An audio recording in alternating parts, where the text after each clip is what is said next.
இங்க ஒரு பையனுக்கும் பொண்ணுக்கும் விடிஞ்சா கல்யாணம். அந்த பையனுக்கு அந்த கல்யாணத்துல விருப்பமே இல்லன்றதால நைட்டா மண்டபத்தை விட்டு ஓடிலான்னு சொல்லிட்டு பாக்குறான். பார்த்தா இவன மாதிரியே அந்த கல்யாண பொண்ணுக்கும் அந்த கல்யாணத்துல விருப்பம் இல்லாம ஓடி போக பாக்குறான். ரெண்டு பேருமே இப்ப யதார்த்தமா மீட் பண்ணிக்கிறாங்க. சரி பையன் ஓடி போயிட்டா நம்ம கௌரவமா தப்பிச்சிடலாம்னு சொல்லிட்டு இந்த பொண்ணு பாக்குறா. இப்ப கரெக்டா அந்த இடத்துக்கு இந்த பையனோட மாமா வந்துட்டாரு. ரெண்டு பேருமே ஒன்னா வச்சு பாக்குறாரு. இவங்க திருடத்தனமா மீட் பண்ணிக்கிறாங்கன்னு நினைச்சு ரெண்டு பேருமே இப்ப ரூமுக்கு போக சொல்லிட்டாரு. இவனும் ட்ரெஸ் சேஞ்ச் எல்லாம் பண்ணிட்டு அந்த பொண்ணோட ரூம்குள்ளே போய் அந்த பொண்ணு கிட்ட போய் ரெண்டு பேருக்குமே இந்த கல்யாணத்துல விருப்பம் இல்ல, அதனால நீங்க மனசு வச்சா நீங்க ஓடி போறதுக்கு நான் ஹெல்ப் பண்றேன்னு சொல்லிட்டு சொல்றான். அந்த பொண்ணு அதுக்கு நான் ஓடி பண்ணா அப்பாவோட கௌரவமே போயிட்டு அதனால நான் போகல, நீங்களே போகன்னு சொல்லிட்டு சொல்றா. இப்படியே ஒருத்தங்க மாத்தி ஒருத்தங்க பேசிட்டு இருக்கும்போது ரெண்டு பேரோட லவ் ஸ்டோரியுமே சொல்ல ஆரம்பிக்கிறாங்க.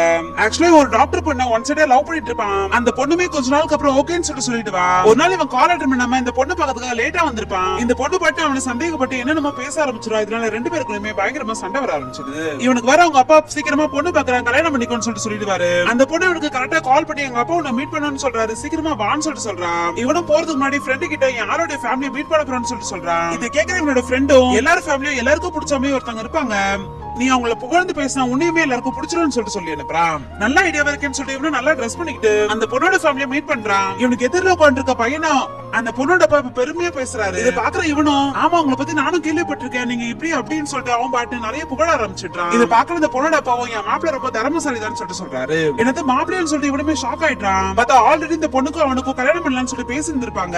இவன் இவ்வளவு புகழ்ந்த உடனே எல்லாருமே அதை பத்தி பேச ஆரம்பிச்சிட்டாங்க. இதை பாக்குற அந்த பொண்ணுமே பயங்கரமா டென்ஷன் ஆயிட்டான். இதுவே அவங்களுக்குள்ள பெரிய சண்டை ஆகி ரெண்டு பேருமே பேசாமலே போயிட்டாங்க. கொஞ்ச நாளுக்கு அப்புறம் பார்த்தா அந்த பொண்ணுக்கு கல்யாணம் சொல்லிட்டு பத்திரிக்கை வந்துடுது.